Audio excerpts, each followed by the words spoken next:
Irene Morgan Kirkcaldy. Méconnue du grand public, Irene Morgan fut celle qui refusa de céder sa place à des Blancs dans un bus en juillet 1944, soit 11 ans avant Rosa Parks.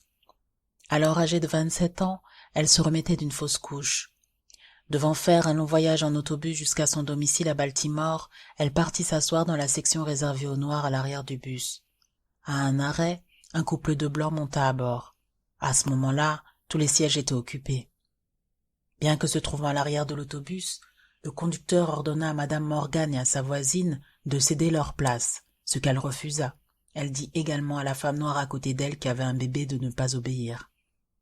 L'autre femme, probablement effrayée par les conséquences possibles de cet acte, libéra son siège, tandis qu'Irene Morgan refusa de quitter le sien. Le chauffeur alla chercher l'aide de l'adjoint du shérif qui monta à bord du bus et qui remit à Madame Morgan un mandat d'arrestation.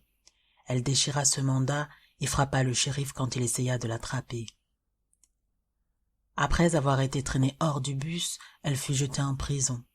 Elle plaida coupable à l'accusation de résistance à l'arrestation et fut condamnée à une amende de $100, mais elle refusa de plaider coupable pour avoir enfreint la loi de la Virginie sur la ségrégation, mais elle fut néanmoins condamnée à $10 d'amende.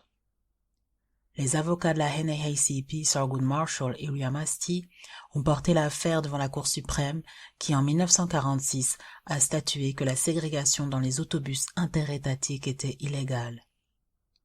Thurgood Marshall deviendra plus tard lui-même le premier juge noir à siéger à la Cour suprême des États-Unis. Malheureusement, l'effet de la décision de justice fut minime, car les États du Sud ont refusé d'appliquer la loi. L'affaire d'Irene Morgan a servi de catalyseur pour d'autres décisions judiciaires et pour l'ensemble du mouvement des droits civiques. Cette pionnière des droits civiques a vécu la majeure partie de sa vie à New York jusqu'à sa mort en 2007.